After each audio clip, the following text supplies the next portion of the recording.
امری واحلل عقدۃ من لسانی یفقہوا قولی. السلام علیکم ورحمۃ اللہ وبرکاتہ.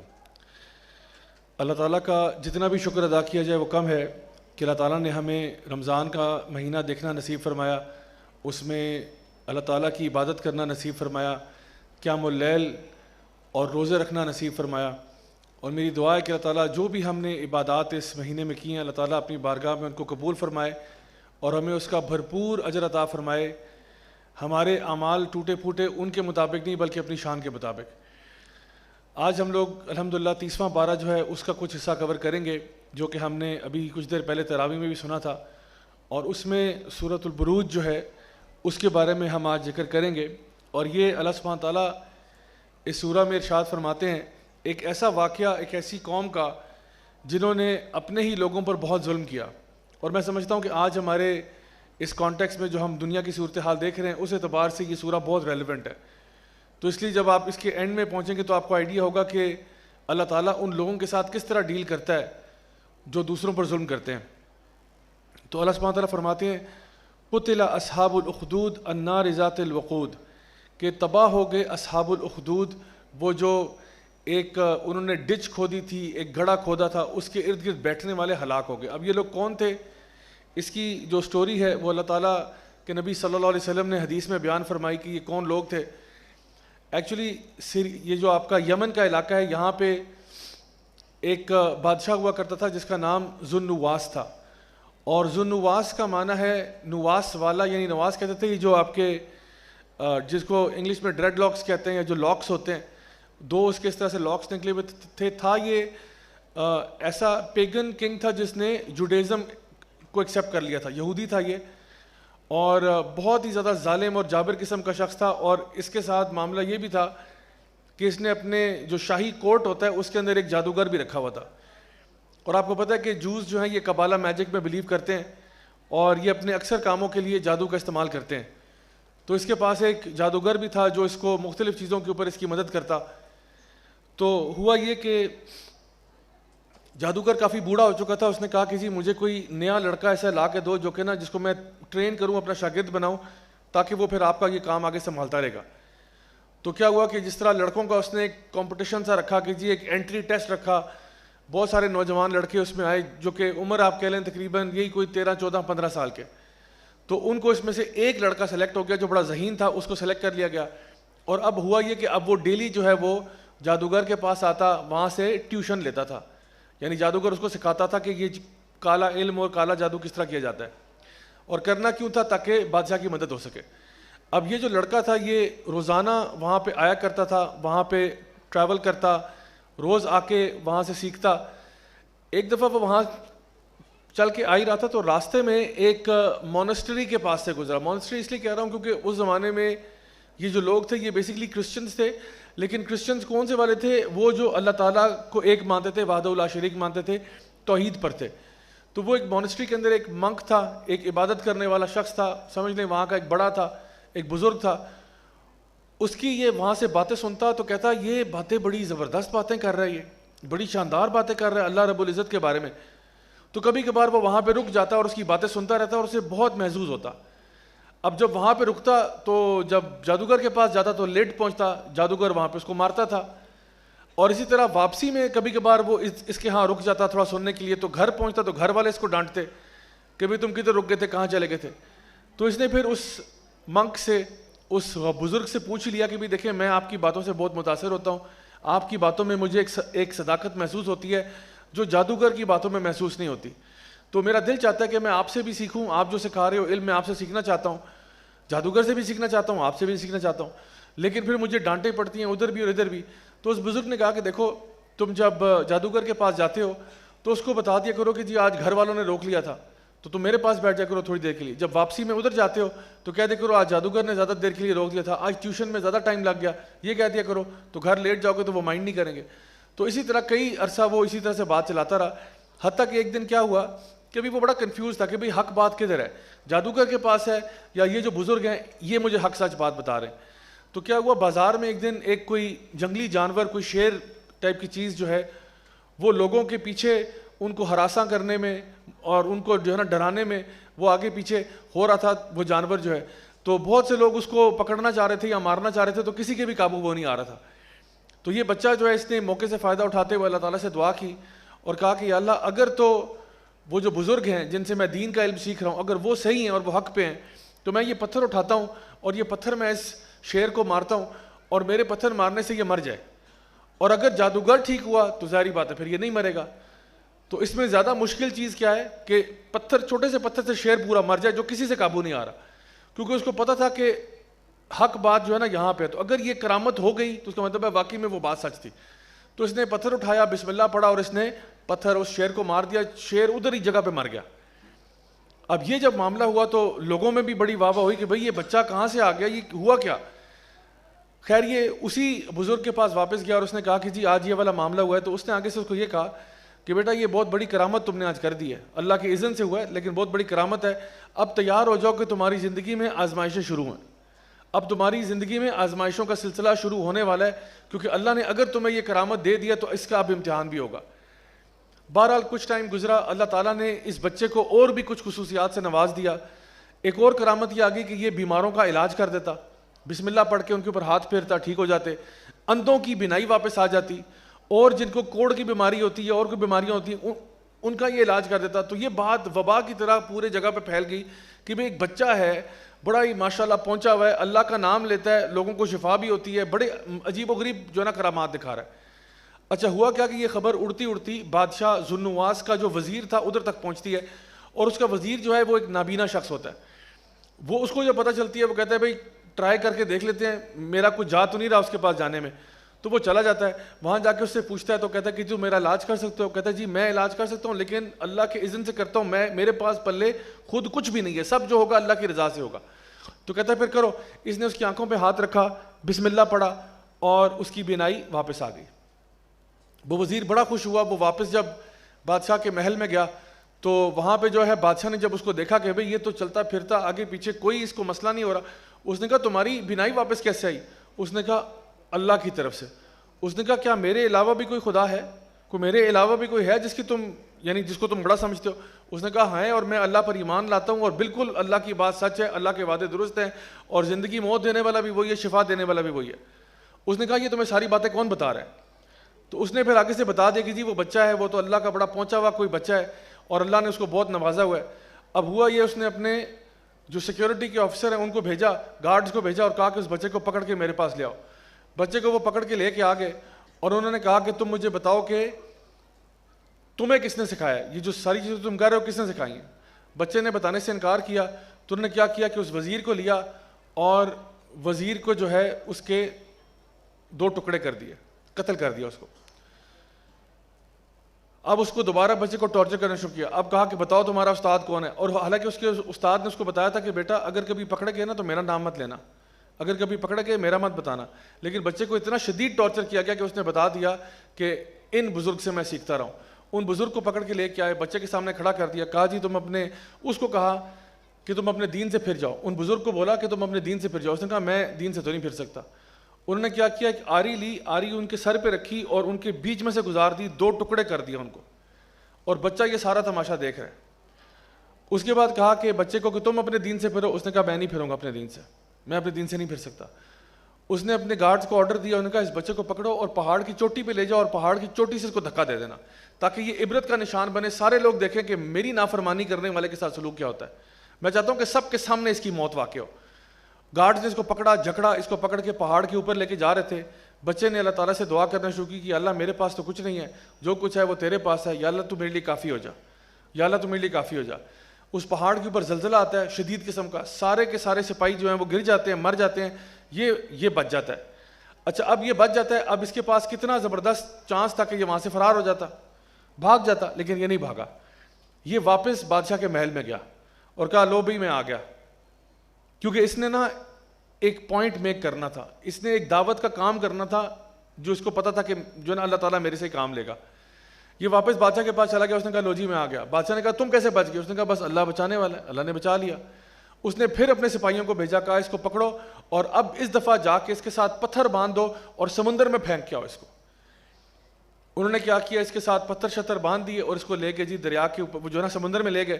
سمندر کے بیچ میں گئے, بچہ پھر دعا کرنا شروع ہو گیا. اس نے کہا یا اللہ میرے پلے تو کچھ نہیں ہے, جو کچھ ہے وہ تیرے پاس ہے, سارا اختیار تیرے پاس ہے, یا اللہ تو میرے لیے کافی ہو جا ان کے خلاف. اب وہ کیا ہوتا ہے کہ بڑی بڑی موجیں آتی ہیں سمندر کے اندر اور کشتی اوپر نیچے ہوتی ہے, جتنے بھی لوگ اوپر بیٹھے ہوتے ہیں سارے سمندر میں گر کے مر جاتے ہیں, یہ بچ جاتا ہے. اب دوبارہ اس کے پاس چانس تھا یہ وہاں سے فرار ہو جاتا, یہ فرار نہیں ہوا, یہ واپس بادشاہ کے محل جاتا ہے اور کہتا ہے لو جی میں آ گیا. اب بادشاہ اس سے فرسٹریٹ ہو رہا ہے. بادشاہ کہتا ہے اچھا, پھر اپنے سپاہیوں سے کہتا ہے اچھا اس کو پکڑو, اور کہتا ہے ایک سن رک جائیں بادشاہ سلامت. بادشاہ سلامت آپ مجھے مارنا چاہتے ہیں نا, میں آپ کا دکھ سمجھ سکتا ہوں, آپ کو مارنے کا طریقہ بھی میں ہی بتاؤں گا. اس طرح میں نے مرنا نہیں. آپ مجھے کبھی پہاڑ سے پھینکوا رہے ہیں, کبھی سمندر میں ڈال رہے ہیں, میں نے مرنا ہی نہیں ہے اس طرح سے. مجھے مارنے کا طریقہ ایک ہی ہے, اور وہ میری بات غور سے سن لیں آپ. انہوں نے کہا کیا وہ بات ہے؟ کہتے ہیں سب سے پہلے آپ یہ کریں کہ آپ بہت بڑا مجمع اکٹھا کریں, کھلا میدان ہے, اس میں ایک درخت لگا ہوا ہے, وہاں اس درخت پہ مجھے باندھ دیں, مجھے اس درخت کے ساتھ باندھ دیں, اور پھر کیا کریں, یہ میرا تیر کمان پکڑیں, اور آپ نے پورے سارے مجمع کو بلانا ہے, پورا جو آپ کی قوم ہے ساروں کو بلا لینا ہے. وہ تقریباً 1 لاکھ کے لگ بھگ بندہ تھا. ان ساروں کو بلائیں, ارد گرد بٹھا دیں, آپ میرا ہی تیر کمان لیں, اللہ کے نام سے بسم اللہ پڑھ کے میرے سر میں تیر ماریں, آپ میرے سر میں تیر ماریں, اس طرح میں مروں گا, ادروائز میں نہیں مار سکتا, یہ میں آپ کو پہلے بتا دوں. اس نے کہا ٹھیک ہے, تجھے مارنا زیادہ ضروری ہے کیونکہ تو جو ہے نا فساد کریٹ کر رہا ہے لوگوں کے بیچ میں, لوگوں کو میرے سے کاٹ کے اللہ سے جوڑ ہے, تو تجھے مارنا ہی ضروری ہے. اس نے کیا کیا, سارا مجمع اکٹھا کیا جس طرح اس نے بتایا تھا, درخت کے ساتھ باندھا, تیر نکالا, بسم اللہ پڑھی اور فائر کر دیا. وہ تیر جو ہے سیدھا بچے کے ماتھے پہ آ کے لگتا ہے, بچے نے اس کو ہاتھ رکھا اس کے اوپر اور دم توڑ گیا, بچہ جو ہے شہید ہو گیا. اب یہاں پہ آپ سمجھیں گے کہ جی بڑی کوئی سیڈ سٹوری ہے, بچہ مر گیا, لیکن نہیں, وہ جو بادشاہ نے بسم اللہ پڑھا تھا نا, وہ بسم اللہ سارے لوگوں نے سنا تھا کہ بادشاہ جو اپنے آپ کو خدائی کا دعویٰ کر رہا ہے وہ کہہ رہا ہے کہ جی میں اللہ کے نام سے یہ کام کرتا ہوں. تو جتنا بھی وہ مجمع تھا 1 لاکھ کا, سب کے سب مسلمان ہو گئے, سب نے کلمہ پڑھ دیا, سب نے پڑھ دیا اشہد اللہ الہ الا اللہ. اب یہ جو ہے یہ بادشاہ کے لیے بڑی ڈس اپوائنٹنگ بات تھی کہ جی یہ ایک اس حرکت سے سارے کے سارے لوگ مسلمان ہو گئے. اس پہ اس نے اپنی جو گارڈز ہیں ان کو حکم دیا کہ ایک بڑا سا گڑھا کھودو, بہت بڑا سا گڑھا کھودو, اور اس میں لکڑیاں ڈالو, ایندھن ڈالو اور آگ لگا دو, اس کو بہت بڑی سی آگ لگاؤ, اور اس کے بعد یہ جتنے بھی لوگ ہیں نا ساروں کو پکڑ لو, اور ان ساروں کو باری باری اس آگ میں پھینک دو. اگر تو یہ اپنے دین سے پھر جائیں تو ان کو چھوڑ دو, اور اگر دین سے نہ پھریں تو ان کو آگ میں ڈال دو. انہوں نے پکڑ پکڑ کے ساروں کو لے کے آئے. آپ یقین کریں اس تقریباً 1 لاکھ کے مجمع میں سے کسی ایک نے بھی اپنے دین سے پھرنے کا فیصلہ نہیں کیا. سب کے سب نے کہا کہ جی ہم ایمان پر مر جانا ہمیں قبول ہے, ہم یعنی کفر کے اوپر نہیں جائیں گے. حتیٰ کہ حدیث میں ایک عورت کا ذکر آتا ہے جس کے ہاتھ میں ایک چھوٹا سا بچہ تھا, کوئی 1-2 مہینے کا, اور وہ جو ہے نا ابھی اس میں کودنے سے پہلے, آگ میں کودنے سے پہلے تھوڑا سا ہچکچائی کہ بھئی میں تو چلو کود جاؤں گی, یہ بچے کا کیا قصور ہے, بچہ تو بہت چھوٹا ہے.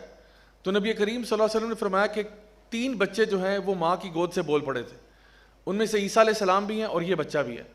اور اس بچے نے کیا کہا, اس نے کہا میری ماں فکر نہ کر, پریشان نہ ہو, اللہ کا نام لے کے اس آگ میں کود جا, انشاءاللہ اللہ نے ہمارے لیے جنت کا وعدہ کر دیا ہوا ہے. تو ماں کا حوصلہ بڑھتا ہے اور وہ بچے کو لے کے آگ میں کود جاتی ہے. ایک اور بچے کا بھی ذکر جو حدیث میں آتا ہے, میں سائیڈ ریفرنس کے طور پہ بتا رہا ہوں, جو کہ گود سے بولا تھا, وہ یہ تھا کہ ایک عورت تھی جس کے ہاتھ میں چھوٹا سا بچہ تھا. تو اس نے دیکھا کہ ایک شخص جو ہے نا بڑے زبردست گھوڑے پہ آیا ہے اور بڑا ہی اسمارٹ ہینڈسم سا بندہ ہے, بڑا امیر ہے. تو کہتی یا اللہ میرے بیٹے کو ایسا بنا دینا, جب میرا بیٹا بڑا ہوگا نا اس طرح کا بنا دینا. تو وہ بچہ چھوٹا سا بچہ تھا 1-2 مہینے کا, کہتا ہے یا اللہ یا رب کریم کبھی بھی مجھے ایسا نہ بنانا. تو ماں بڑی حیران ہوتی ہے کہ یہ بچہ کیسے کہہ رہا ہے کہ نہ بنانا.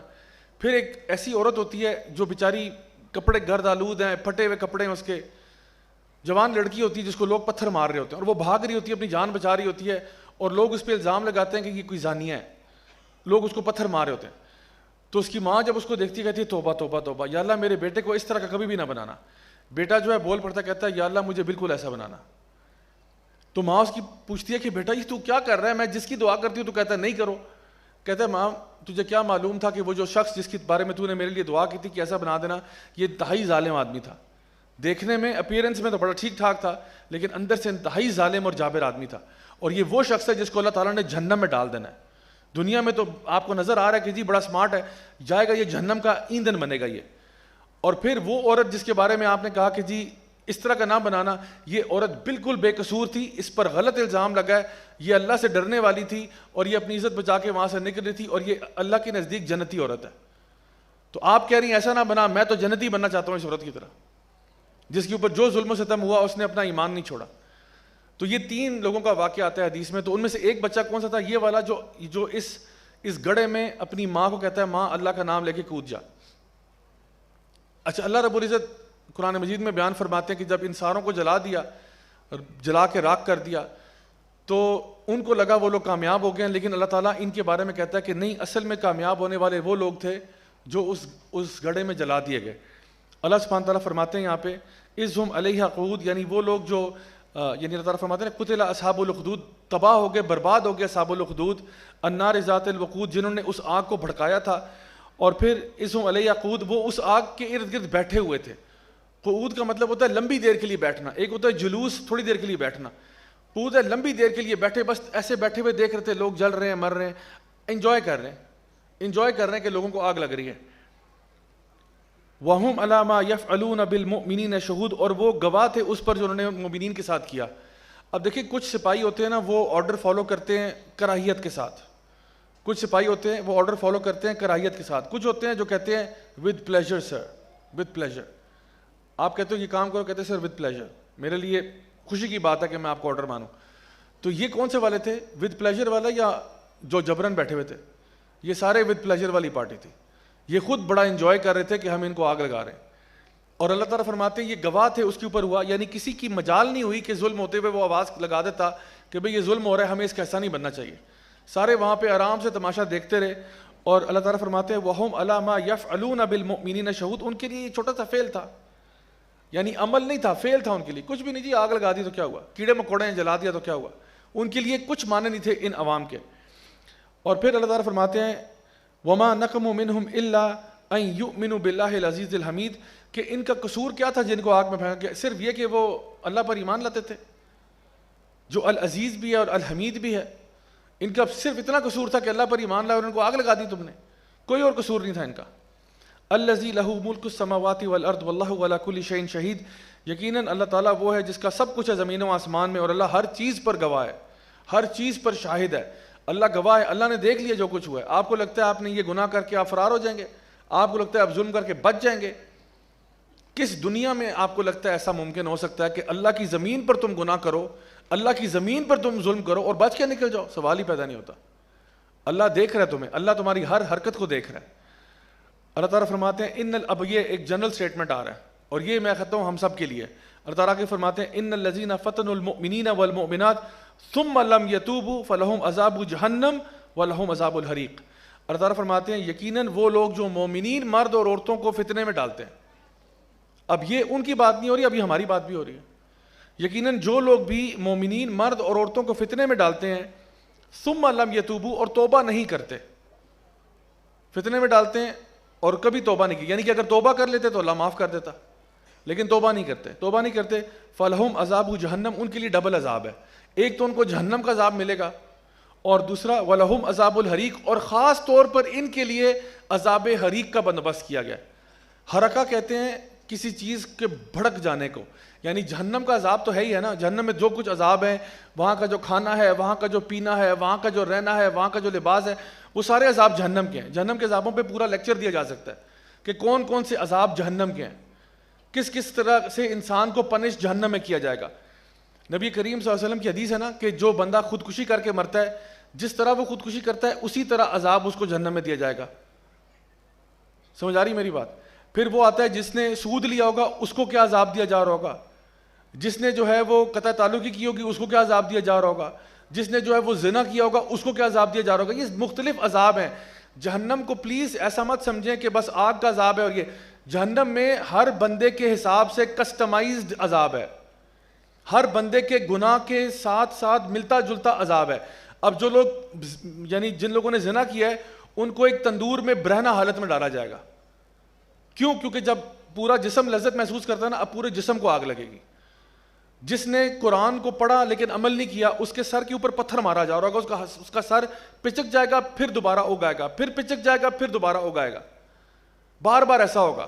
جو سود کھانے والا ہوگا وہ خون کے دریا میں تیر رہا ہوگا.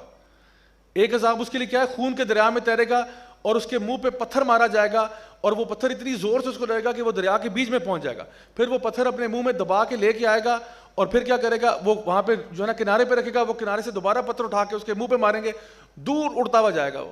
پھر وہ تیرتا ہوا پتھر واپس لے کے آئے گا, یہاں پہ ڈراپ کرے گا, پھر اٹھا کے پھر پتھر مارا جائے گا. یہ سائیکل ریپیٹ میں چلے گی. جو جھوٹ بولنے والا ہے, جھوٹی گواہیاں دینے والا ہے, اس کا منہ جو ہے ہکس کے ساتھ ادھر سے چیرا جائے گا, یہاں سے چیرا جائے گا, اوپر سے چیرا جائے گا, نیچے سے چیرا جائے گا, پھر اس کا منہ واپس آ جائے گا, پھر اس کا منہ یہاں سے چیرا جائے گا. یعنی یہ نبی کریم صلی اللہ علیہ وسلم کی حدیث مبارکہ میں بڑے پرٹیکولر عذاب بتائے ہوئے ہیں. اللہ سبحانہ تعالیٰ فرما رہے ہیں یہ لوگ ان الذین فتنوا المؤمنین والمؤمنات, جو مومن مردوں اور عورتوں کو فتنے میں ڈالتے ہیں, ان کے لیے ہم نے دو خاص عذاب رکھے ہیں. ایک کیا ہے, عذاب جہنم, اس میں جو کچھ بھی ہوگا پوری ایک لسٹ ہے, پورا مینیو ہے. وَلَهُمْ عذاب الحریق, اور عذاب حریق کیا ہے, میں نے کہا تھا اس کا مطلب ہے کہ سادہ ترجمہ ہے کہ بھڑک جانے والا عذاب. بھڑک جانے کا مطلب یہ ہے کہ ایک ہوتا ہے آپ کہتے ہو کسی کو جلا دینا. مثال کے طور پہ کبھی آپ نے ٹوسٹ سیکا ہونا تو ٹوسٹ جل جائے تو کیا شکل ہوتی ہے اس کی, کالا ہو جاتا ہے. آپ کہتے ہیں یہ ٹوسٹ جل گیا.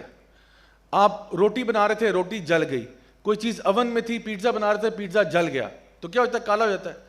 اللہ تعالیٰ فرما رہے ہیں ان کا جلنے والا عذاب نہیں ہے, ان کا بھڑکنے والا عذاب ہے. ایک ہوتا ہے کپڑے کو آگ لگ گئی ہے, ایک ہوتا ہے ٹیشو پیپر کو آگ لگ گئی. اللہ تعالیٰ فرما رہے ہیں عذاب حریق کیا ہے کہ وہ جلے گا نہیں, وہ بھڑک جائے گا. یعنی کہ انسان جو ہے وہ خود پیٹرول کی طرح لائٹ اپ ہو جائے گا. صرف یہ نہیں کہ اس کو جلایا جا رہا ہے, اس کو بھڑکا دیا جائے گا. وہ جہنم کی آگ کا ایندھن بن جائے گا. یعنی جہنم کی آگ جس چیز کی وجہ سے بھڑک رہی ہوگی وہ اس بندے کے ہونے سے بھڑک رہی ہوگی. بات سمجھ میں آ رہی ہے آپ کو؟ جیسے جلتی آگ پہ آپ اگر پیٹرول ڈال دینا تو کیا ہوتا ہے, آگ بھڑک جاتی ہے. تو جب اس آگ میں ان لوگوں کو پھینکا جائے گا, ان کی وجہ سے آگ بھڑکے گی. یہ خود فیول ہوں گے اس فائر کا. اللہ تعالیٰ یہی قرآن مجید میں کہتے ہیں کہ قوا انفسکم واہلیکم نارا, اپنے آپ کو اور اپنے گھر والوں کو آگ سے بچاؤ. کون سی آگ؟ جس کا ایندھن کون ہوگا؟ الناس والحجارہ, جس کا ایندھن انسان اور پتھر ہوں گے. انسان بھی اس کے اندر پیٹرول ہوں گے اور پتھر بھی اس کے اندر پیٹرول کا کام کریں گے. تو اللہ تعالیٰ فرما رہے ہیں ان کے لیے یہ عذاب ہے. اب میں آپ کو بتاؤں ان کو دنیا میں کیا عذاب ملا. یہ ذو النواس جو تھا یہ خودکشی کر کے مرا. ذو النواس جو ہے یہ خودکشی کر کے مرا. کس طرح خودکشی کی اس نے؟ یہ اپنے گھوڑے پہ بیٹھا اور ریڈ سی کے اندر اتر گیا, ڈوب کے مر گیا. یہ کیوں اس نے کیوں خودکشی کا فیصلہ کیا؟ کیونکہ ایک کرسچن جنرل جو ہے نا اس نے اس کی قوم پر حملہ کر دیا تھا, اور اس کو پتا تھا کہ یہ بندہ بڑا ظالم ہے, یہ تو مجھے سلوٹر کر دیا. کیونکہ یہ جو لوگ مرے تھے ٹیکنیکلی یہ کرسچن تھے, کرسچن نہیں تھے ویسے تو مومنین ہی تھے, لیکن توحید پر تھے. عیسیٰ علیہ السلام کو یہ اللہ کا بیٹا نعوذ باللہ نہیں مانتے تھے. تو اس کو لگا کہ جی ہمارا لاکھ بندہ مار دیا. وہ آیا اور اس نے جا کے اس نے پلان کیا ہوتا کہ میں تو ان کو چیر پھاڑ کے رکھ دوں گا. تو جب اس کو پتا چلا کہ وہ والا لشکر داخل ہو گیا, اس نے کیا گھوڑے پہ بیٹھا اور ریڈ سی میں اتر گیا, وہاں ڈوب کے مر گیا. اچھا اب آپ سوچتے ہوں گے یہ بندہ کون تھا جو اس کو مارنے کے لیے آیا تھا؟ یہ تھا ابرہا. ابرہا کا قصہ یاد ہے نا آپ کو؟ یمن میں اس نے کیا کیا تھا, بہت بڑا ایک عبادت گاہ بنائی تھی اس نے, اور اس کا مشن یہ تھا کہ سارے جو ابیسینیا سے آیا تھا, حبشہ سے آیا تھا, اور اس کا پلان یہ تھا کہ سارے کرسچن یہاں پہ آئیں, سارے لوگ عبادت کے لیے یہاں پہ آئیں. کعبہ اس کو بہت برا لگتا تھا کہ بھئی یہ کیا معاملہ کہ سارے لوگ ادھر جاتے ہیں, تو کعبہ گراؤ اور یہاں پہ میلہ لگا دو.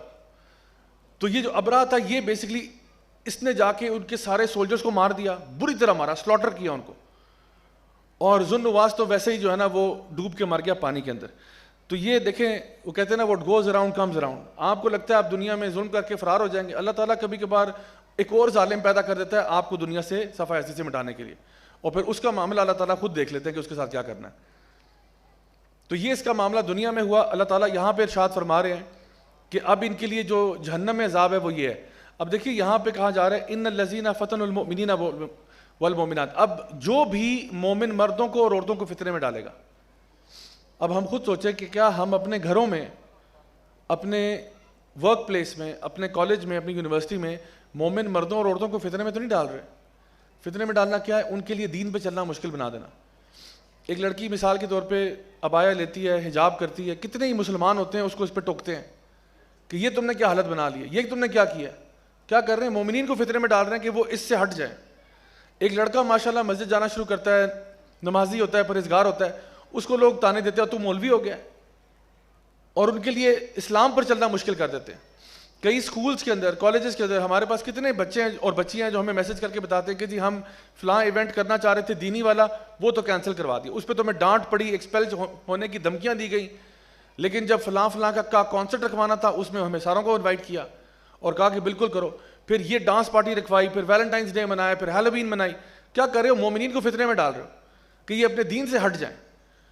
تو اللہ تعالیٰ فرما رہے ہیں کہ جو بھی ان الذین فتنوا المؤمنین والمؤمنات، اب جو بھی مومن مردوں اور عورتوں کو فتنے میں ڈالے گا، چاہے ان کے ساتھ ظلم کرنے والا، چاہے ان کے اوپر بربریت کرنے والا، چاہے ان کے لیے جینا حرام کرنے والا، یا ان کے اوپر دین پہ چلنا مشکل بنانے والا، اللہ تعالیٰ نے فرما دیا اس کے لیے 2 عذاب ہیں، عذاب جہنم اور عذاب حریق. آگے اللہ تعالیٰ فرماتے ہیں ان الذین آمنوا وعملوا الصالحات. اب وہ جو جن کو آگ لگی ان کے ساتھ کیا ہوا؟ اللہ تعالیٰ فرماتے ہیں ان الذین آمنوا وعملوا الصالحات لہم جنات تجری من تحتها الانہار ذالک فوز الکبیر.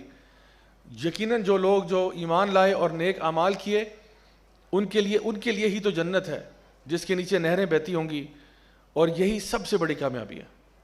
آپ کو لگا تھا کہ وہ آگ میں جب گئے تو سیڈ اینڈنگ ہوگی، اللہ تعالیٰ کہتے ہیں نہیں، یہی تو زبردست اینڈنگ تھی ان کی، کہ وہ یہاں سے سیدھا، آپ کو لگا آگ میں گئے، نہیں، وہ جنت میں گئے سیدھا. جنہوں نے ان کے اوپر ظلم کیا تھا ان کا معاملہ اللہ نے بتا دیا کیا ہوا، دنیا میں کیسے عذاب آیا اور آخرت میں کیا ہوگا. اور جو ایمان والے لوگ ہیں ان کے لیے کیا ہے؟ جنت ہے جس کے نیچے نہریں بہتی ہیں، اور وہ وہاں ہمیشہ کے لیے رہیں گے. اور دیکھیے میں آپ کو بتاؤں کہ سائیکولوجیکل پرسپیکٹو میں نا، کئی لوگ کمپلین کرتے تھے کہ بھئی یہ اللہ تعالیٰ نے جنت کا ذکر کیوں کیا کہ جی باغات ہوں گے، سبز باغات ہوں گے، ان کے نیچے نہریں بہتی ہوں گی. تو ہیومن سائیکالوجی کی بات ہے، ہم لوگ اکثر اگر ہماری پہلی خواہش یہ ہوتی ہے کہ جی ہمارا کرائے کا گھر نہ ہو، ہمارا اپنا گھر ہو. اچھا جی اپنا گھر آ گیا، اس کے بعد خواہش ہوتی ہے کہ جی اپنا گھر ہے تو اس میں سامنے اگر فرنٹ گارڈن آ جائے تو کتنا اچھا ہو جائے گا.